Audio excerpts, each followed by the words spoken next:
wildest dreams, did you ever think that you'd get to sit on my stage 2 years in a row?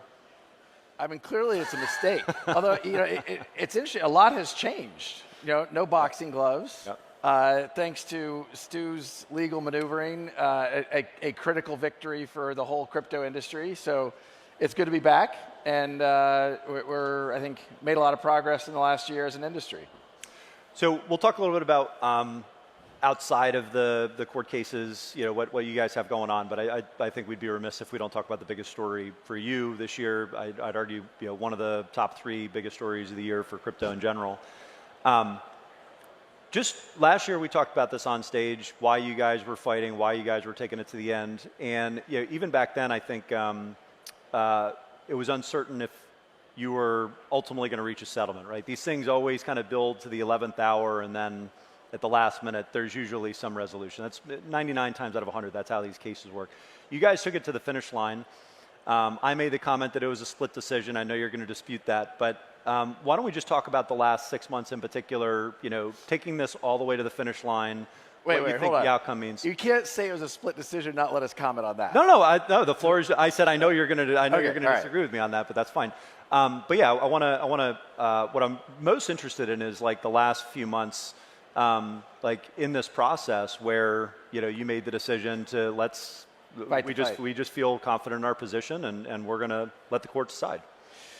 Well, so look, I think what's clear, and you know, Stu is truly has been the instrumental mastermind behind this, and so I'll let him comment on this. But there's no question that this was a victory, like a big victory. Yes. You know, everything the SEC cares about, they lost. Yes. You know, a freight train was driven through Gensler's argument that all these are securities. Well, now we very clearly have a federal judge saying XRP is not a security. And look, I know we've talked about this, but I'll remind people, you know, when we first got sued, which was almost 3 years ago, a lot in the industry were like, oh, you know, Ripple's different, XRP's different. And we said at the time, like, this is an attack on the whole industry. Yep. And we need to, and I think we finally have come around to realize that. And I think we fought it on behalf of the whole industry.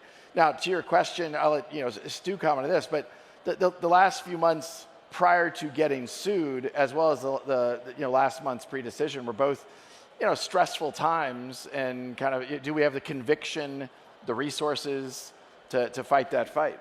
Yep. Yeah, I mean, when I look at social media and when they talk about the case, they get most of it right. One thing that they consistently got wrong is they always predicted that a settlement was a week away or 2 weeks away. We always been clear, and we were clear with the SEC before they sued us. After they sued us, we really didn't, you know, discuss settlement much. This case could have settled, and always would have settled, if the SEC would have acknowledged that the digital asset XRP is not in and of itself a security. And they didn't want to give that up. And they didn't want to give that up because they're pursuing this regulation by enforcement, this policy goal that there's something in the law called a crypto asset security, and there's nothing in the law called that constitutes a crypto asset security. And that's what this fight was about, and that's what we won. And we won it, as Brad said, not only on our own behalf, but on behalf of the entire industry.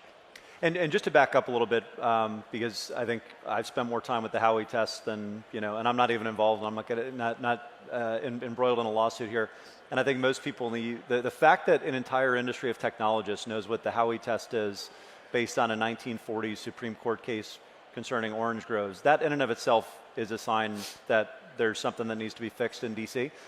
But I think for those that have not been in the inner workings here, the SEC basically argued that the issuance of XRP was a security, but then like these tokens are also securities just by their nature. So they were created, and you know, now they are subject to registration and all these transfer restrictions that would basically render unusable pretty much any asset that the SEC came after. And now at least there is a precedent that is going to allow much smaller firms that don't have $100 million to spend on this fight to make their case, or at least start with the upper hand and kind of put the burden of proof on the SEC and the government. I assume that you're not surprised that they didn't just roll over and accept the decision, but you know, we talked about the 3 months before. What's the 3 months after this decision look like, and where do you envision this going? Because, you know, just based on what we know about certain individual that's at the helm of the SEC, it doesn't seem like he's going to change his tune until his term expires. I'll comment at the beginning here. Look, I think between the decision the judge made about the Ripple case, as well as more recently the Grayscale case, the federal government, you have judges in the federal government describing the SEC's behavior, and these are quotes, as arbitrary and capricious. Just sounds great. In the Ripple case, there was a judge's decision who said in a written decision that the SEC is not following, quote, a faithful allegiance to the law.